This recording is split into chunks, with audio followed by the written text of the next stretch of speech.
Que negócio é esse de trazer a palavra? Foi a primeira vez que eu vim aqui.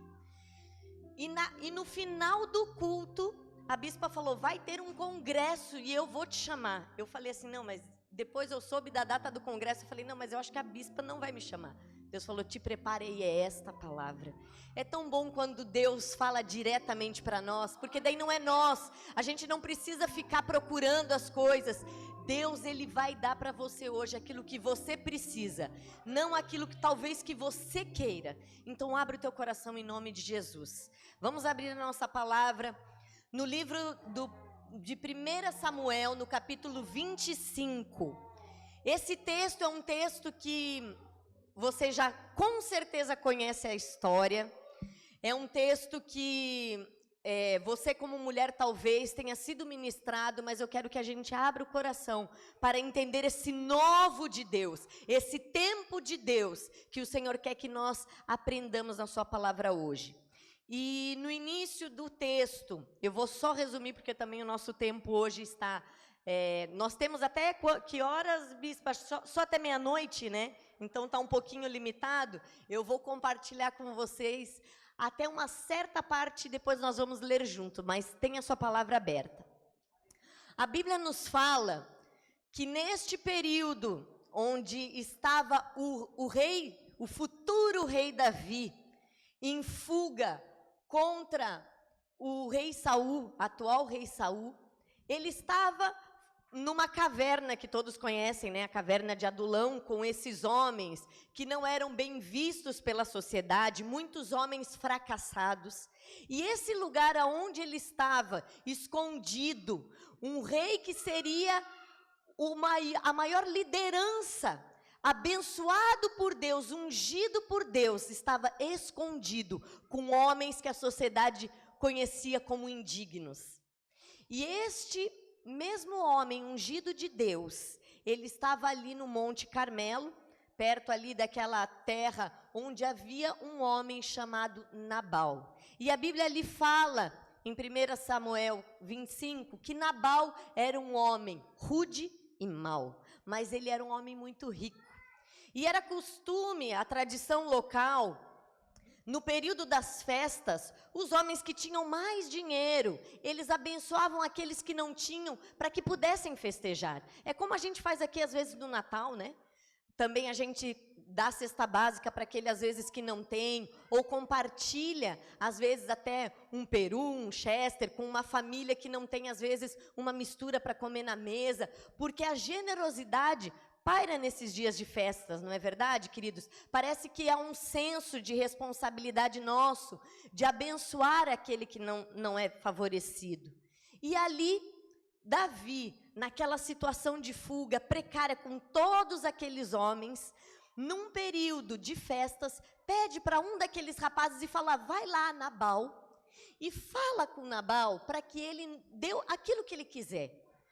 Peça com educação e fale para ele, nos dê aquilo que quiser, porque no tempo que nós estávamos ao redor ali das tuas terras, nada daquilo que era teu te foi roubado. Nós estávamos ali cuidando das terras. E assim, o servo de Davi foi, e quando chegou lá Nabal, esse homem rude e mau, o que ele fez? Agiu com sarcasmo na vida ali desses homens que vieram ser os porta-vozes do futuro rei. E ele falou, quem é Davi? Filho de Jessé? Hoje em dia muitos servos estão fugindo dos seus senhores. Eu vou tirar do meu empregado para dar comida e pão para eles. Jamais eu vou fazer isso.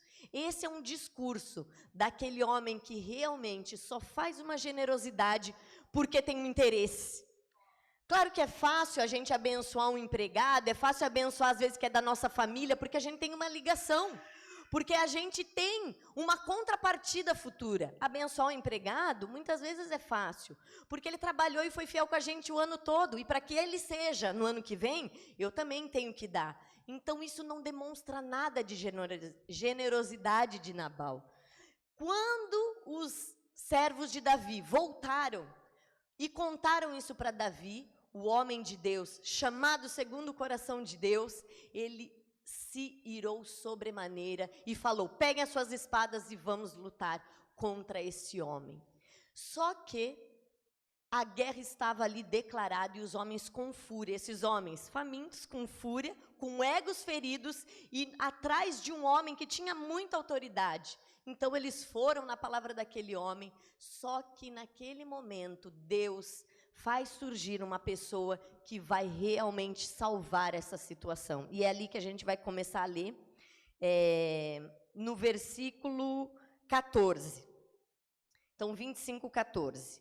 Ora, Abigail, a esposa de Nabal, tinha sido avisada por um dos seus servos que lhe disse: Davi mandou do deserto mensageiros para saudar o nosso Senhor, porém eles os tratou com rudeza e os expulsou. No entanto, os homens de Davi foram sempre cordiais para conosco, jamais nos molestaram, e durante todo o tempo em que estiveram hospedados com eles, quando estávamos no deserto, de nada sentimos falta. Noite e dia, eles foram como um muro protetor ao nosso redor, enquanto estivemos com ele apacentando o nosso rebanho. Agora, portanto, considera o que podes fazer, porque a destruição do nosso Senhor e de toda a sua casa está a caminho. E o nosso Senhor é um homem tão perverso e arrogante que ninguém consegue conversar com ele.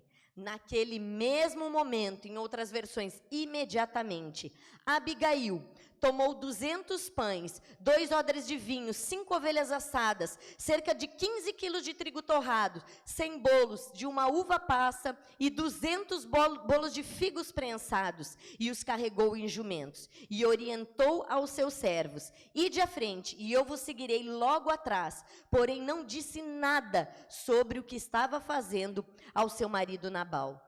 Quem era essa mulher, queridos? Fiquem ali no versículo 19. A Bíblia fala ali, no início do versículo 25, no versículo 3, que Nabal era grosseiro e mau, mas Abigail tinha 2 características. Ela era linda e ela era inteligente. 2 grandes características para uma supermulher. Realmente, Nabal foi uma supermulher do seu tempo. Hoje em dia, muitas vezes, nas mídias e também nas propagandas, nós apresentamos mulheres como supermulheres, mas sem virtudes como Abigail. Mulheres forjadas por um marketing do mundo, mas, na verdade, mulheres com um heroísmo distorcido. Mulheres heroínas, supermulheres, são mulheres como Abigail. Esposas, às vezes, de um homem rude e mau, onde, às vezes, nada daquilo que nas novelas contam acontecia na sua casa, aquela família doriana. Ela era, sem dúvida, poderia ser considerada até como infeliz para o mundo, mas, porém, aquela mulher tinha um diferencial. A sua característica, além de ser linda por fora, aquela mulher era inteligente e temente ao Senhor.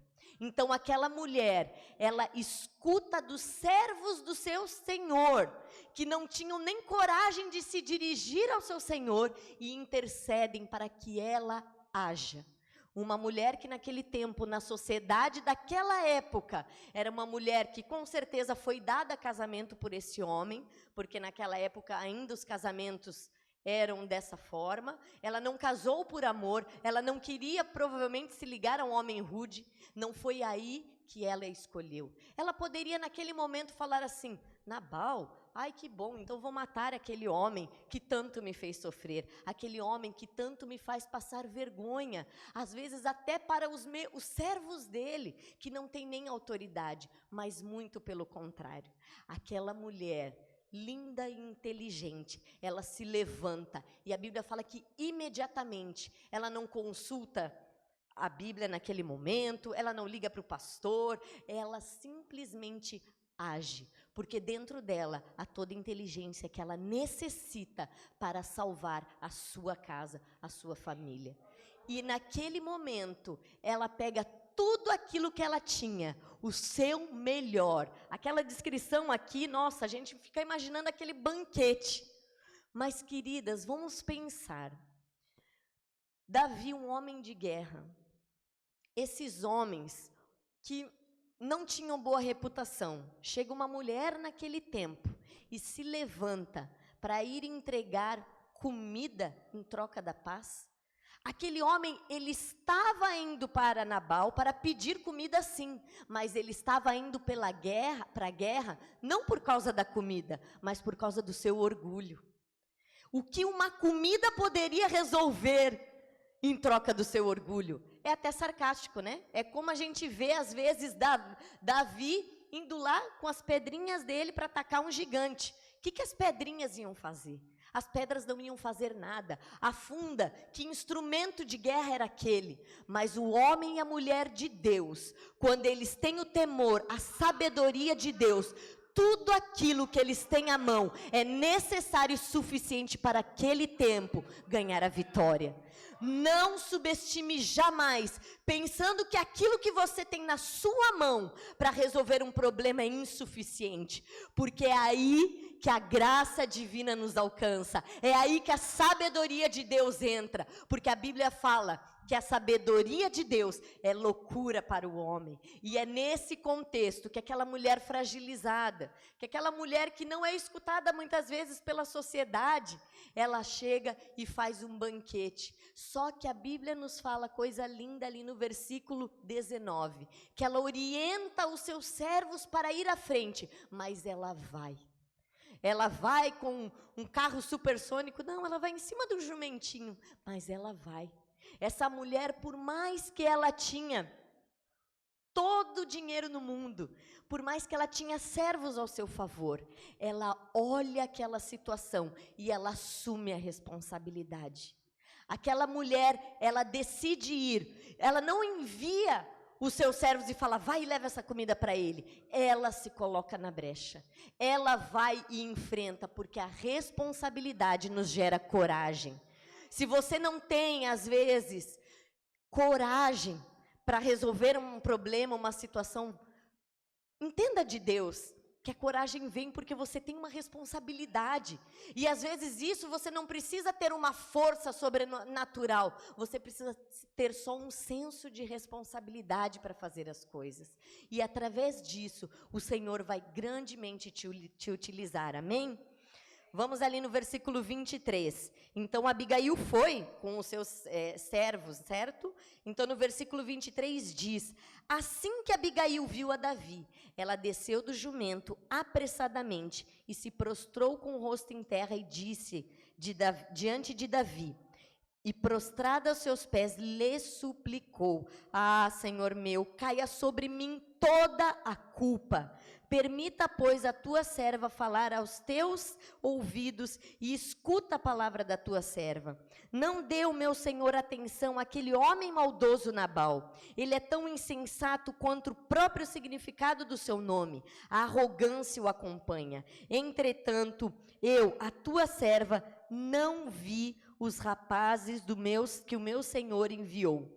Agora, pois, meu senhor, juro por Deus, o nome do Senhor, que te impediu de derramar sangue e de te vingares com as tuas próprias mãos, que teus inimigos e todos os que tramam fazer-te qualquer mal, sejam, pois, castigados juntamente com Nabal. Após esse momento onde ela profere bênçãos para Davi, no versículo 32, então, diante destas palavras, Davi declarou a Abigail, bendito seja o Senhor Deus, o Deus de Israel, que hoje te enviou ao meu encontro, e bendita seja a tua sabedoria, em outras palavras, bendita seja o teu bom senso, e seja tu abençoada por me teres impedido hoje de derramar sangue e fazer justiça com minhas próprias mãos.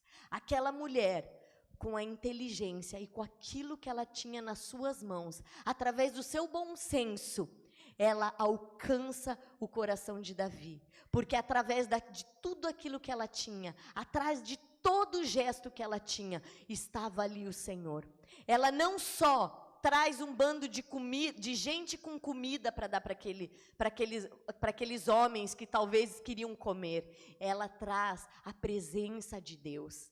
Ela representa a presença de Deus esquecida pelo homem de Deus que era Davi. Davi não era um homem de Deus? Porque ele não teve essa revelação. Homens de Deus passam momentos carnais. Vocês sabem porque vocês são mulheres e homens de Deus. Mas quando nós estamos na frente de uma autoridade, de um homem de Deus, muitas vezes nós achamos que eles são super-homens, que eles têm um nível de santidade muito mais acima. E às vezes isso bloqueia você de agir. Às vezes o teu pastor, às vezes o apóstolo, a bispa, precisam da tua intervenção em momentos de problemática ou às vezes momentos de conflito. Mas você às vezes acha, mas o que eu tenho na minha mão para ajudar nessa situação? E Deus te deu sabedoria. Beleza, nós nem questionamos aqui. Eu falo toda vez isso para a pastora, que eu acho que essa igreja aqui, nossa gente, a primeira vez que eu vim aqui, eu falei assim, eu estava com uma roupa que eu achava que era bonita. Mas quando eu cheguei aqui, eu falei, gente, esse povo sim que sabe se vestir. Porque não tinha uma pessoa que não era linda, maravilhosa nesse lugar. Gente, todos lindos. E hoje eu vejo assim, olha, o povo bonito. Porque vocês representam realmente essa característica da beleza de Deus. E a beleza de Deus, queridos, não é aquela estereotipada no mundo lá fora, aquela onde as mulheres gastam horrores de dinheiro. Claro que todos nós temos que investir, sem dúvida. A beleza exterior, ela é necessária sim, mas Deus está falando de uma beleza que o mundo não pode dar. Uma beleza que centro de estética não pode dar, e é aquela que é refletida quando Cristo está em nós. Então, muitas vezes, nós nos focamos naquilo que nós temos nas nossas mãos e nós menosprezamos o poder que Deus pode fazer através disso. A Bíblia fala que é algo muito poderoso e crucial para nós entendermos a atitude de Abigail. Abigail chega para Davi, se humilha diante dele e fala, perdão, Senhor, não leve em conta, porque a culpa é minha. Ela assume a culpa. Mas o que essa mulher está falando, gente? Foi Nabal, o tolo do marido dela, que aprontou mais uma vez. Por que ela assume a culpa? E ela fala, porque quando eu estava em casa e tu enviaste os teus servos, eu não vi. Eu não vi. E por isso a culpa é minha. Queridas, é algo tão simples na palavra de Deus, mas é tão revelador para nós, porque nós somos responsáveis porque nós vemos. Nós somos responsáveis porque nós somos lúcidos no mundo louco, nesse mundo onde ninguém vê, nesse mundo onde a gente vê atrocidades falando, ninguém vai ver uma coisa dessa. Estão ensinando o que para meus filhos na escola, ninguém está vendo. E o que as mulheres estão vestindo, ninguém está vendo. Gente, o que estão falando ali na política, ninguém está ouvindo. Quem vê é responsável. Se você está vendo o pecado, se você está vendo situações erradas, você é responsável, porque você está lúcido. Você está vendo. Nabal estava ali bêbado. E enquanto havia uma mulher que via a situação, ela tinha tudo aquilo que ela precisava, porque o Espírito Santo ia usar tudo aquilo em favor da vitória. Mas nós temos que ser responsáveis porque nós vemos. Nós temos um trabalho ali no Morro da Coca-Cola, já fazem 1 ano e meio, e Deus tem me ensinado muito lá. Em 11 anos de África, gente, eu não vivi o que eu vivi em 1 ano naquela comunidade. É muito contraditório, tem muitas coisas boas sim, mas coisas muito difíceis que assim fazem tremer a nossa carne mesmo, tanto de violência, quanto de abusos, quanto também da difamação do Espírito Santo ali naquele lugar. Mas nós estamos ali crendo que Deus vai fazer algo tremendo e já está fazendo. Inclusive estão cultuando hoje ali, por isso que meu esposo não pôde estar. E todos ali pediram, mande saudações ali, e todos estão convidados também na sexta-feira para estar conosco. E uma das coisas que eu acho mais interessante de terrível é a forma como as pessoas, às vezes, da comunidade olham a situação e tiram a responsabilidade delas daquilo que elas estão olhando. Uma vez eu estava subindo e era muito íngreme, ali o morro, e vocês sabem que tem as vielinhas, né? muito curtinhas nas ruas principais de toda a comunidade, e é bem normal acontecer isso. Daqui a pouco uma criança passa pela frente. Só que, como é íngreme, a gente tem que ir no embalo. E uma certa vez eu estava indo no embalo, era um tempinho de chuva, e tem que mais ainda porque era paralelepípedo, e passa uma criança que é um dos nossos alunos lá no projeto. E eu gritei o nome dele apavorado, freiei o carro, e chega um homem, do lado, que era um barzinho, na frente da casa dele, e fala assim, ó, fulana, que é o nome da mulher, da mãe dele, eu tô falando que um dia esse menino vai morrer. Se você não fizer alguma coisa, um dia esse menino vai morrer. Eu falei, sangue de Jesus tem poder. Esse homem viu o menino vindo, ficou sentado, e a única coisa que ele fez era gritar. Tem gente que simplesmente passa, olha alguma coisa e fala assim, ó, não é minha responsabilidade. A mãe dele está lá, tomando cerveja, fumando maconha, e eu vou ajudar o filho dela? Queridos, aquele pensamento daquele homem naquele dia para mim foi algo tão triste. E eu entendi o poder que há no ver, a responsabilidade que há no ver.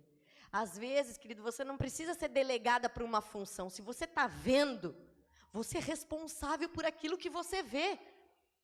Tem gente, queridos, que é capaz de olhar um chão molhado ali do lado do bebedouro e falar assim, ó, esse chão está molhado aqui, ó, capaz de passar uma criança aqui, bater com a cabeça. Daí, quando a criança cai, ó, falei que ia bater a cabeça, mas não chama ninguém para pegar. Queridos, pega uma toalha ali, ó, vamos enxugar o chão. Ah, mas eu não sou responsável, mas a bispa não me delegou para isso, eu não sou chamada para isso. É, porque a liderança não está vendo o que está acontecendo. É muito fácil as pessoas, o brasileiro, ele é assim. Olhar para as coisas e falar, tá vendo? Eu te disse. Porque nós não temos responsabilidade naquilo que nós vemos. E nós temos que mudar essa nossa visão.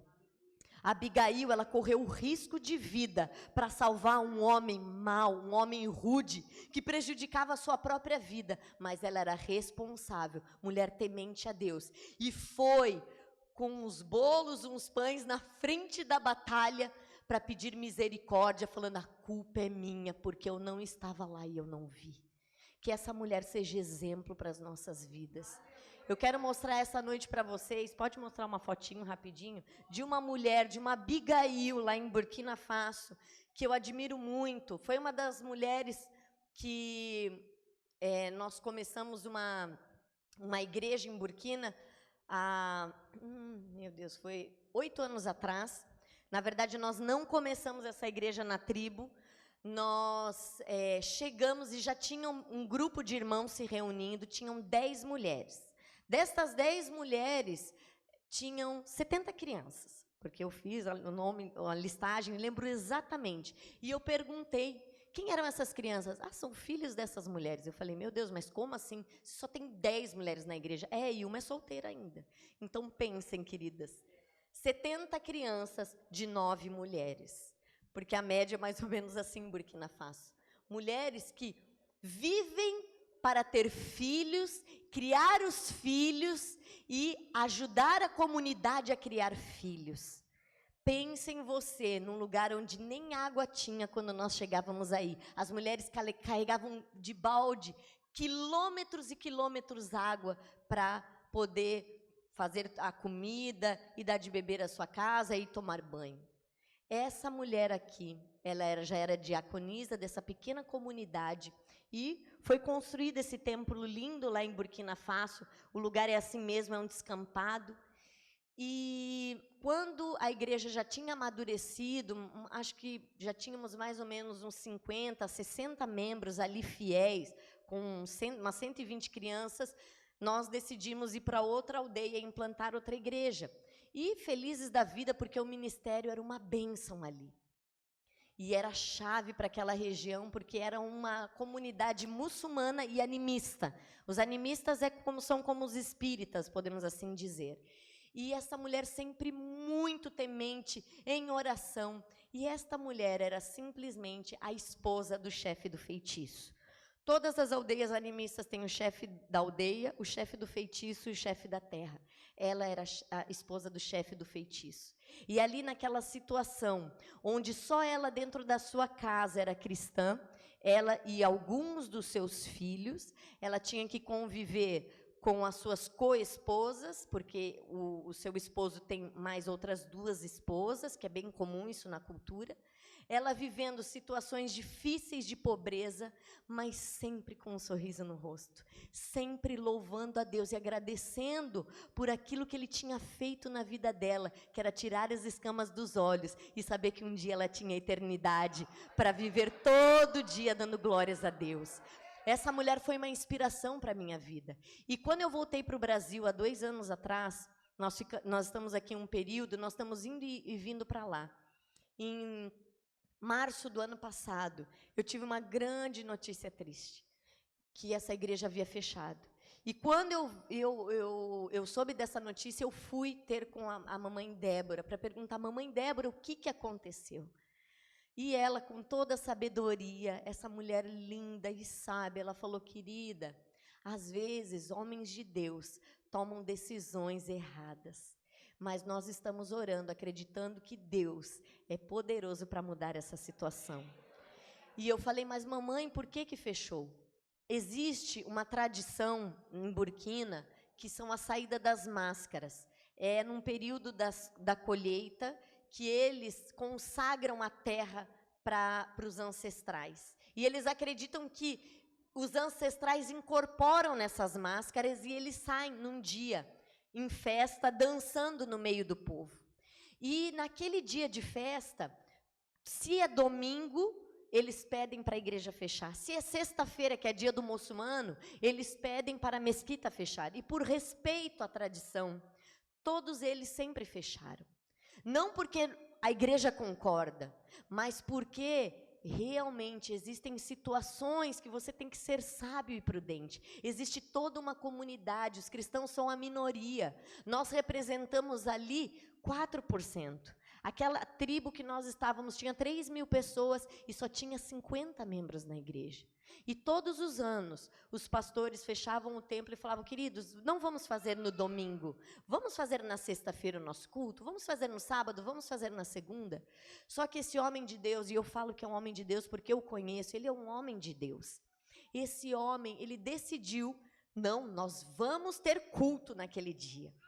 Vamos ter, porque Deus precisa ser honrado e nós não vamos nos abaixar pelos ancestrais e não vamos nos render. E naquele dia ele fez um culto muito avivado, onde realmente eles nunca tinham dançado, cantado, gritado tão alto que até do outro lado da estrada se escutava. E o que ocorreu? Não deu 1 hora. Graças a Deus, o culto tinha terminado, as pessoas foram embora quando chegou a multidão para apedrejar a igreja. E ali, então, o chefe da aldeia fechou essa igreja. E eu falei, mamãe Débora, e agora? Calma, que Deus está no controle.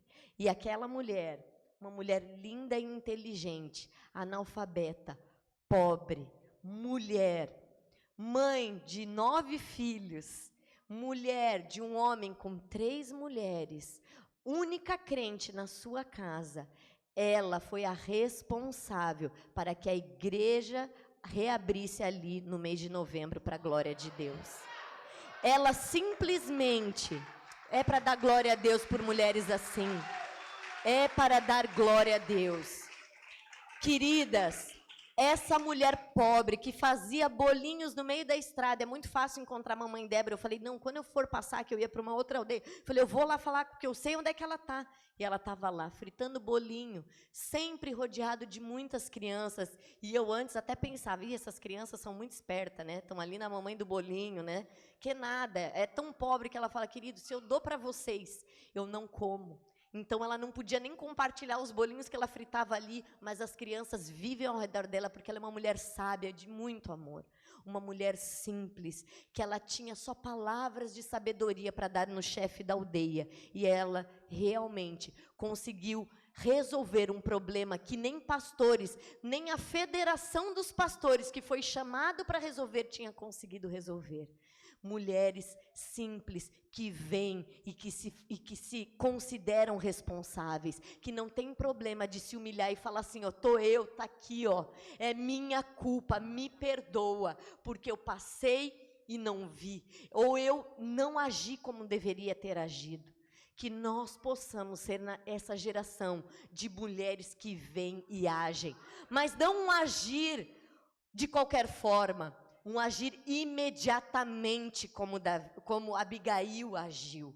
Tem momentos cruciais da nossa vida que é só realmente o nosso dispor no momento que vão alcançar a vitória. Você fica pensando, alcançando estratégias, planejando, e você deixa que o Espírito Santo te use. Vai e faça, e Deus vai te conduzir em todas as coisas. Haja pela fé, tenha coragem. Pare de ficar jogando a responsabilidade do outro. A missão é tua, Deus te deu, pois vá imediatamente com aquilo que Deus tem te dado nas tuas mãos. Se Deus te deu o dom da costura, vai e faça. Deus vai fazer coisas lindas. Se Deus te deu o dom para cozinhar, querida, vai e faça. Deus pode usar esse simples dom. Por que você menospreza aquilo que Deus te dá? Deus te chamou hoje para este tempo, para você usar aquilo que você tem e simplesmente ser o pivô de grandes vitórias na tua casa, na tua igreja, no teu trabalho, onde tu estuda e na tua própria vida. Tome em nome de Jesus uma postura hoje de coragem. O Senhor te levantou nesse tempo como Esther. Não para que você se amedronte, porque você não pode pensar que você vai ser poupada só porque você é a queridinha do pastor e ele cobre a sua vida de oração. Não pense que você será poupada porque o seu esposo te ama e ele vai te proteger. Se Deus está mandando você tomar uma atitude hoje, é Ele que te guarda, Ele se responsabiliza. Então não tema, tenha coragem de lutar contra o mundo mal sobre os teus filhos, tenha coragem de tomar uma postura na tua casa, não dela de colocar Nabal na frente da batalha para morrer, mas de uma Abigail que realmente vai para lutar, para que esse homem que é maldoso talvez dentro da tua casa mude, através do teu testemunho. Felizmente a Bíblia nos dá exemplos, né? Mas infelizmente para Nabal não foi bom o seu fim. Ali você terminando de ler, você pode ver que Nabal, no mesmo momento quando Abigail voltou para casa e contou aquilo que ela fez, para ele ficou duro e 10 dias depois Deus levou ele. E chegou aos ouvidos de Davi, e Davi falou: bendito seja o Senhor, que usou aquela mulher para que eu não derramasse sangue. O Senhor é a nossa justiça. Não é com a força que você vai ganhar as batalhas. Não é brigando com seus filhos, gritando com o vizinho, arranjando problema. Em nome de Jesus. Você não acabou de cantar que você é preciosa? Você acha que preciosidade vai ficar compactuando com lixo? Querida, se dê o seu devido respeito. Pare de ficar discutindo com palavras vãs que não vão levar a lugar nenhum. Coloque essa beleza toda para fora e viva uma vida de inteligência e de estratégia de Deus para resolver o problema que você é responsável. Eu quero orar por você nessa noite, entendendo que hoje Deus tem muito para revelar para você. Hoje é o primeiro dia de 3 dias onde o Senhor quer falar coisas grandes. Não pense que esse congresso ele vai se findar agora quando terminar o culto, só vai começar amanhã às 19. O Senhor, Ele quer fazer na tua casa. Ele quer continuar a ministrar no teu coração enquanto você dorme. Peça sonho, peça revelação. E domingo, em nome de Jesus, você vai se aproximar. A Bispa Iracema vai falar assim: eu tenho testemunho. Vai ser tanta gente que vai ter testemunho para contar, que o pastor vai ter que abrir o outro culto só para contar testemunho, porque você é lúcida, você está vendo, e Deus te deu tudo o que você precisa para a glória de Deus. Amém? Feche os seus olhos. Senhor Jesus, nessa noite, Senhor Deus, nós estamos aqui, Senhor, e eu me incluo nessa oração, Pai, para te pedir essa inteligência que nós não temos, Senhor. Uma inteligência do alto, Senhor. Uma sabedoria divina, Pai. Para que nós possamos estar preparadas para resolver, Senhor Deus, as situações tão difíceis do dia a dia. Às vezes são coisas que para uns são tão simples, mas que para nós são um fardo. Às vezes tem mulheres aqui, Senhor Deus, vivendo com homens como Nabal, em relacionamentos difíceis, até abusivos, mas o Senhor tem sim uma palavra de vitória. O Senhor tem restauração para esse homem. O Senhor tem, Senhor Deus, uma vida próspera para essa mulher, para este homem. Em nome de Jesus, Senhor Deus, vem hoje, Senhor, e mostra aquilo que as tuas filhas têm que fazer, e que elas se posicionem com coragem, ousadia e sabedoria, para, Senhor, contigo ter a vitória, Senhor. Não há vitória que não seja com o Senhor. Não há nenhuma estratégia, Senhor, humana, que possa ganhar aquilo que tem que ser alcançado no céu primeiramente. Mudanças de vidas depende do teu toque, Senhor. Por isso vem, Senhor, vai fazendo, continua fazendo com essas mulheres aquilo que tu já iniciou. Faz, Senhor Deus, a mais do que elas pediram, para que tu mostre que tu és Deus, Senhor. Tu não tem necessidade de provar nada para ninguém, mas elas são as tuas preciosas, Senhor. Elas são a menina dos teus olhos e o Senhor tem zelo por elas. Vá de encontro, Senhor, a esses corações tão cansados às vezes de uma vida difícil, mas o Senhor hoje declara, Senhor Deus, uma visão de águia, uma visão onde elas terão, Senhor Deus, voando mais alto, Senhor, e poderão ver aquilo que o outro não vê, e usarão aquilo, Senhor, que elas têm nas mãos, para ser bênção para todos aqueles que cercam ao redor deles, Senhor, e elas serão conhecidas, não por um nome no Instagram, não por um perfil no Facebook, Senhor, mas elas serão uma voz que vai ecoar, uma voz de justiça, elas serão essa voz de libertação, elas serão uma voz de cura para todos aqueles que elas amam, Senhor. Faz, Senhor, para a glória do teu nome, nós te louvamos, em nome de Jesus. Amém.